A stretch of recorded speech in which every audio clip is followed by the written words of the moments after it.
사도행전 4장 12절 한 절을 보겠습니다. 사도행전 4장 12절입니다.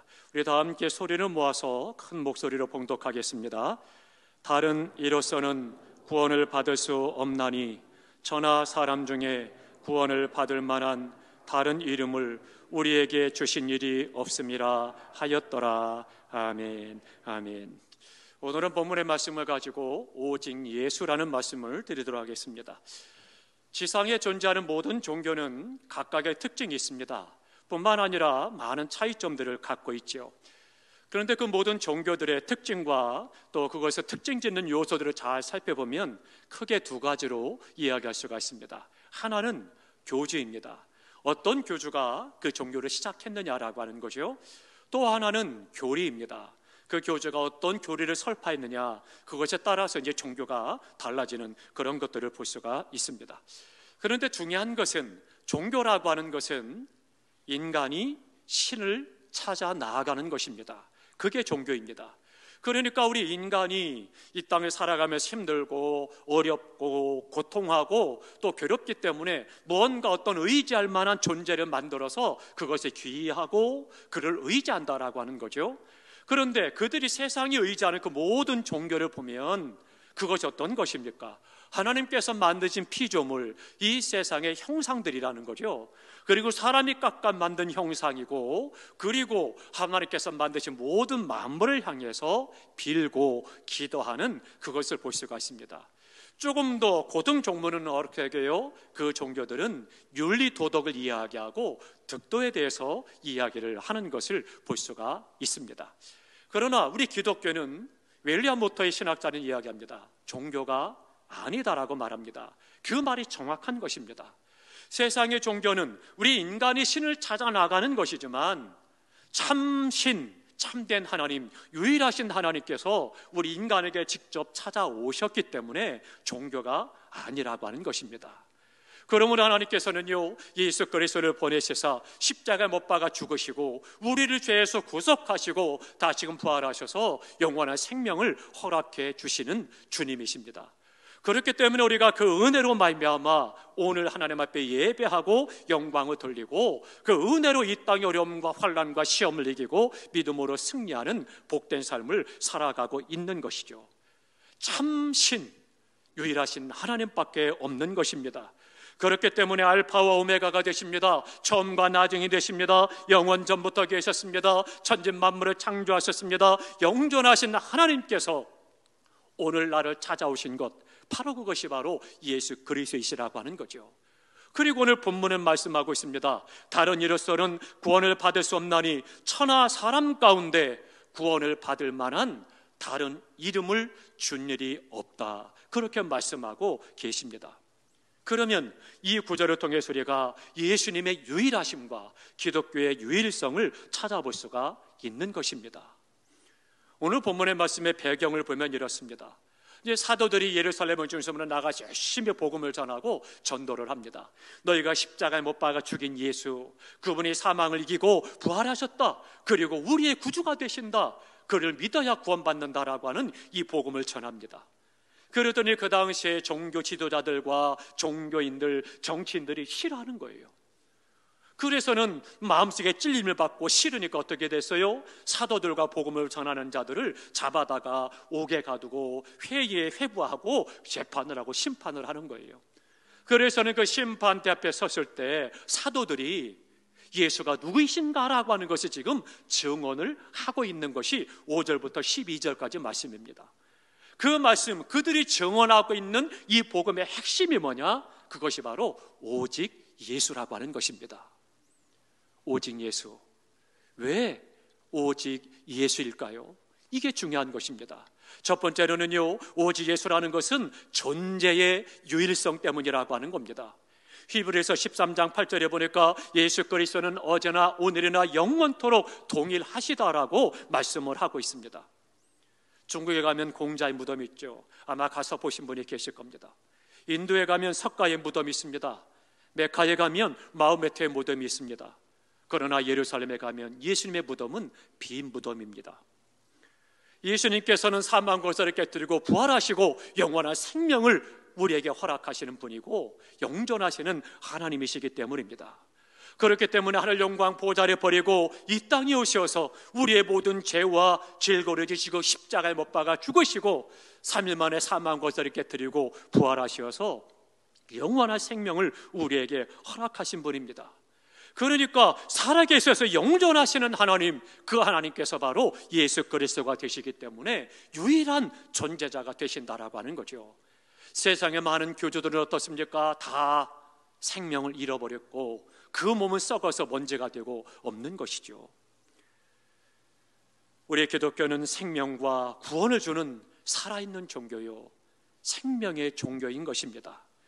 다른 종교는 말씀드려 죄송하지만 30년 동안 불교에서 신도 회장도 하고 열심히 불교에 충실했던 여자 성도님이 있었습니다. 열심히 불교에 귀의하고 그리고는 가서 헌신하고 봉사하고 충성을 했습니다. 그런데 어느 날 가정의 문제가 심각해졌습니다. 그러니까 주변에서 이야기합니다. 100일 기도를 드려라. 그러면 그 문제가 해결될 거야. 이야기 들었습니다. 그래서 작정을 하고 100일 동안 날마다 산에 올라가서 그 절에 기도를 시작을 했습니다. 날마다 올라가서 100일 기도를 드렸어요. 그런데 한 번도 좌정하고 있는 그 부처가 눈아빠 깜빡거리지 않더라는 거죠. 어느 순간 마음속에 의심이 들기 시작을 했습니다. 왜 그러지? 왜 내 기도가 응답되지 않지? 왜 부처는 앉아있기만 할까? 내가 그렇게 정성을 다하는데 왜 눈 한 번 깜박이지 않을까? 그리고는 의구심이 들기 시작을 했습니다. 그러다가 어느 날 이 사람이 전도를 받았습니다. 그래서는 주저주저 하다가 교회를 왔습니다. 그리고 교회 앉아 선전에 앉아서 처음으로 예배를 드립니다. 뭔지 모르는데 가슴이 울컥하고 마음이 뜨거워지고 그리고 눈물이 비오듯 쏟아지기 시작을 했습니다.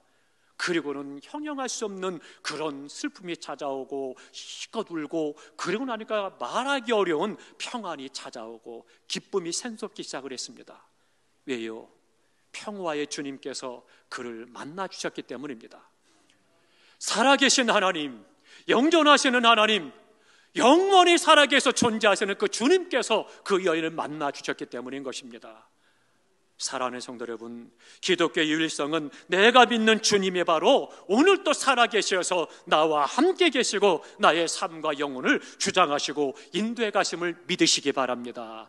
이게 중요한 것입니다. 그래서 오직 예수, 유일한 존재 예수밖에 없는 것입니다.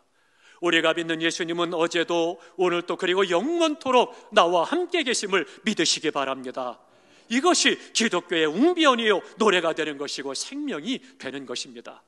또 하나 두 번째, 오직 예수는요 구원의 유일성 때문이라고 하는 겁니다. 우리 기독교는 구원의 종교인 겁니다.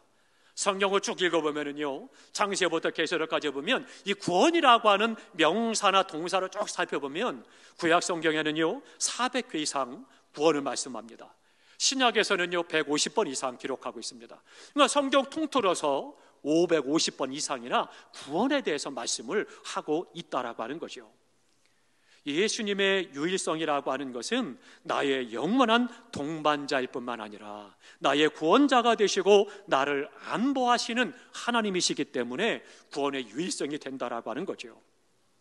한번 생각해 보시기 바랍니다. 누군가 나하고 평생 같이 하겠다, 천년만년 나와 함께 하겠다라고 이야기하는데, 그런데 그 나와 함께하는 그 존재가 나에게 도움도 되지 않고 힘도 되지 않고 위로도 되지 않고 격려도 되지 않는다라면 무슨 의미가 있겠습니까?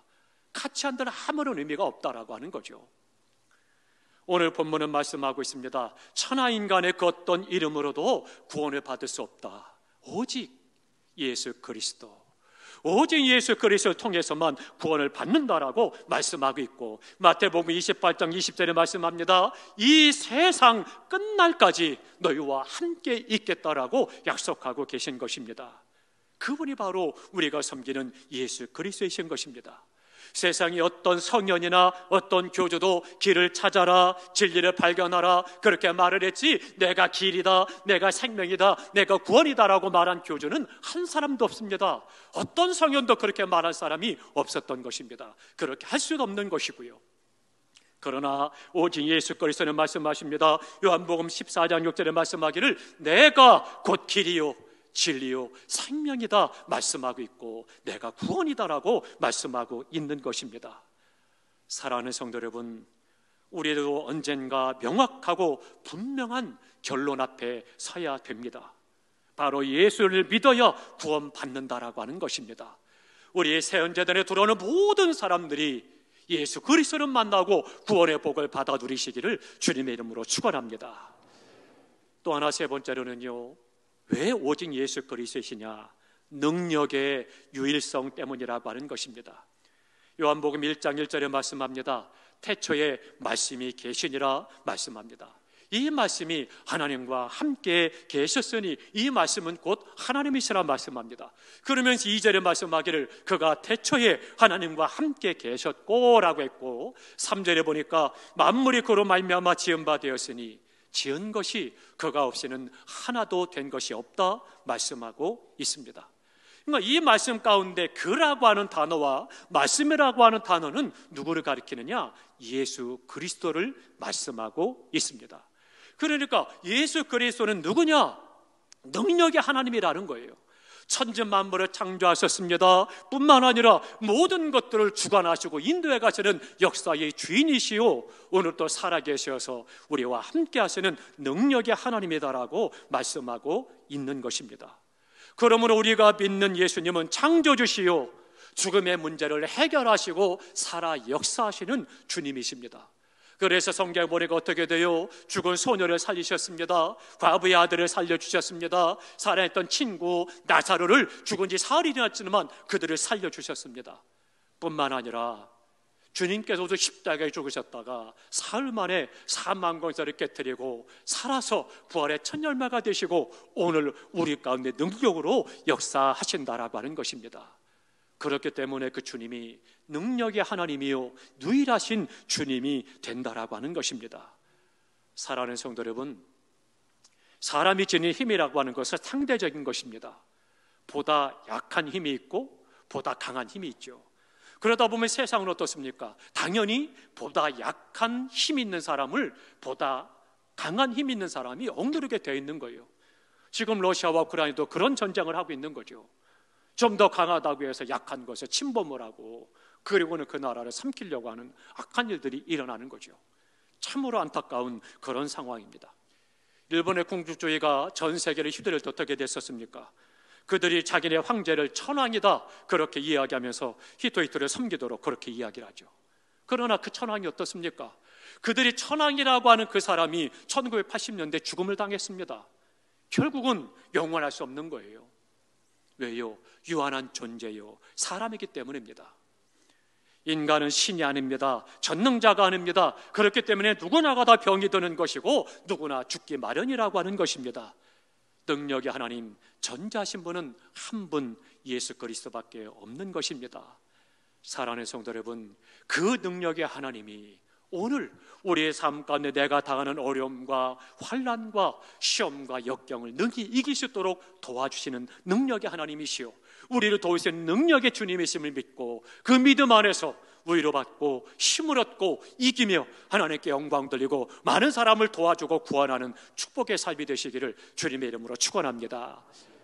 마지막 또 하나, 오직 예수는요 사랑의 유일성 때문입니다. 요한복음 3장 16절 우리가 너무나도 잘 알고 있죠. 이 말씀은 말씀하죠. 하나님께서 세상을 사랑하셔서 독생자를 주셨다 말씀하고 있습니다. 근데 바울은 이 사랑을 이렇게 말씀하고 있습니다. 에베소서 2장 4절에 보니까 그 큰 사랑 그렇게 말하고 있습니다. 큰 사랑이다라고 예수님의 사랑을 말씀하고 있습니다. 밥을 준다는 것도 사랑입니다. 먹을 것 준다는 것 사랑이죠. 옷을 준다는 것도 사랑입니다. 돈을 주는 것도 사랑입니다. 몸을 주는 것도 사랑입니다. 우리가 지금 전 세계가 주목해서 우크라이나에 원조를 보내는 것도 그렇고 지금 산불이 너무 심해져서 이재민들에게 국민이 보내는 사랑도 마찬가지고요. 이 모든 것들도 다 사랑입니다. 그런데요, 가장 위대한 사랑은 뭐냐? 생명을 주는 것이 가장 위대한 사랑이라고 하는 것입니다. 누가 나를 대신해서 죽어줄 사람이 있겠습니까?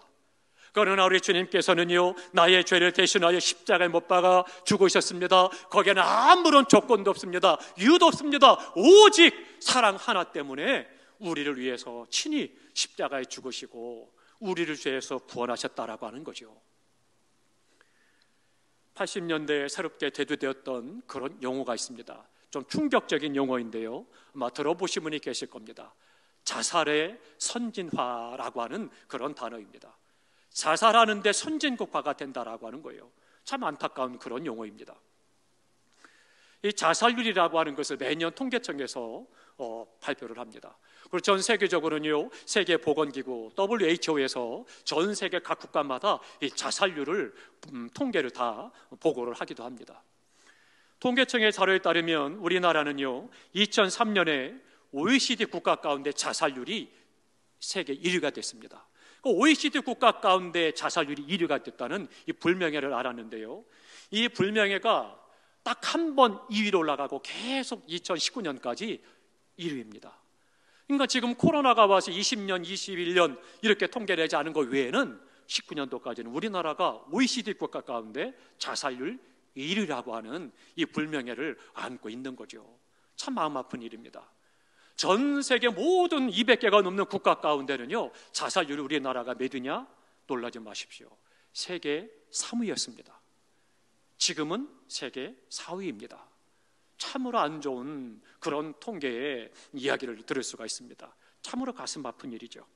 근데 2019년에요, 자살수를 보니까 우리 국민이 13,799명이 생명을 버렸다라고 그래요. 그러면 1년에 생명을 버린 사람 그렇게 많다라고 하면 평균 따지면 어떻게 되겠어요? 38명 정도가 하루에 생명을 버리는 거죠. 얼마나 가슴 아픈 일이고 슬픈 일인지요. 35분에 한 명씩 생명을 버린다? 너무나도 충격적인 그런 통계입니다. 그런데 몇 분에 몇 명이 생명을 버리느냐, 물론 아픈 일이지만 중요한 것은 원인입니다. 왜 그렇게 우리나라가 자살률이 높고 수많은 사람의 생명을 버릴 수밖에 없었느냐, 그 원인이라고 하는 거죠. 그 원인이 어디 있느냐라고 하는 것들 많은 분야에서 연구를 했는데요, 그렇게 학자들이 이야기를 하고 있습니다. 80%가 우울증 때문이다라고 하는 겁니다. 우울증 때문에 사람들이 생명을 버린다는 거예요. 그러면 그 우울증의 원인이 뭐냐, 그거를 알면 되는 거 아니에요. 그러면 해결책이 있는 거 아니겠습니까? 그러니까 우울증의 원인을 이야기하는데 첫 번째는 뭐냐? 경제 문제랍니다. 그게 40%를 차지한대요. 그러니까 지금 우리나라가 대선을 하면서도 굉장히 많은 이슈들이 뭐였어요? 경제 문제였잖아요. 근데 그거는요, 우리나라만 아닙니다. 비단 전 세계가 어떻게 먹고 살 것이냐, 이 식량난 때문에, 먹는 문제 때문에 고통하고 힘들어하고 있는 거죠. 경제 문제. 그래서는 죽었는데도 불구하고 주변에 살지 못하고 그렇게 고통하는 여러 가지 일들이 있죠. 또 하나는요, 정신적인 장애 때문이라는 겁니다. 인생관, 가치관, 세계관이 무너지다 보니까 자기중심적이고 이기적이고 자기밖에 모르는 그런 삶을 살아가니까 정신적인 장애가 있는 거예요. 정상이 아니라는 거죠. 그러다 보니까 생명을 버릴 수밖에 없는 안타까운 일이 일어나는 거죠. 또 한 가지는요, 과도한 경쟁 때문이라는 겁니다. 과도한 경쟁 구조 때문에 우리나라가 이렇게 자살률이 많다 이야기를 하고 있는 겁니다. 이것이 어디 자살뿐이겠습니까? 모든 우리 시대의 온갖 병리 현상들을 타개한다는 것, 역사와 인간을 치료한다라고 하는 것은 사회 경쟁 구조를 바꾸는 것입니다. 어떻게 바꾸느냐? 경쟁 구조를 사랑의 구조로 바꿔야 된다는 겁니다. 아무리 새로운 대통령 당선된 자가 여러 가지 정책을 편다고 해서 그 정책을 가지고 조금은 나아지겠죠. 그러나 세상이 변화되고 사회가 변화되고 건강해지는 것은 아니라고 하는 겁니다. 완전히 구조가 바뀌게 되는데, 사랑의 구조, 기독교적인 믿음의 사랑의 가치관, 사랑의 인생관, 사랑의 세계관이 있어야 온 세계와 우리나라가 평화할 수 있는 것이고, 그 안에서 안정된 삶을 살아갈 수 있고, 그 사랑으로 서로 베풀며 나누면서 은혜의 삶을 살아갈 수가 있는 거죠. 그러면 사랑의 구조가 뭐겠습니까? 우리 때문에 십자가에 돌아가신 예수님의 사랑을 배우고 그 사랑을 따라가고 그 사랑을 실천하는 것이 바로 사랑의 구조라고 하는 겁니다. 사랑하는 성도 여러분, 오직 예수, 그 예수 그리스도를 따라 우리가 믿음으로 본받아 살아갈 때 그 안에서 세상을 구원할 수가 있고 세상을 평화하게 할 수가 있는 것이고, 세상이 함께 사랑으로 함께 은혜를 나누며 평화의 삶을 살아갈 수가 있는 것입니다. 우리의 존재도 예수 그리스도시요, 우리의 구원도 예수 그리스도시요, 우리의 능력도 예수 그리스도시요, 우리의 사랑도 오직 예수 그리스도이십니다. 예수 그리스도로 충만하시기를 주님의 이름으로 축원합니다. 그래서 그 사랑이 증거되어지고 나누어짐을 통해서 세상의 전쟁이 그치고 평화하고 함께 마음을 나누고 식량을 나누고 물질을 나눠서 함께 굶지 아니하고 죽지 아니하고 은혜 가운데 함께 풍요로움을 누리며 살아가게 되고, 세상이 하나님의 창조의 세상을 다시금 회복함으로 하나님께 영광 돌리는 복된 삶이 되는 복의 통로가 되시기를 주님의 이름으로 축원합니다. 기도하겠습니다.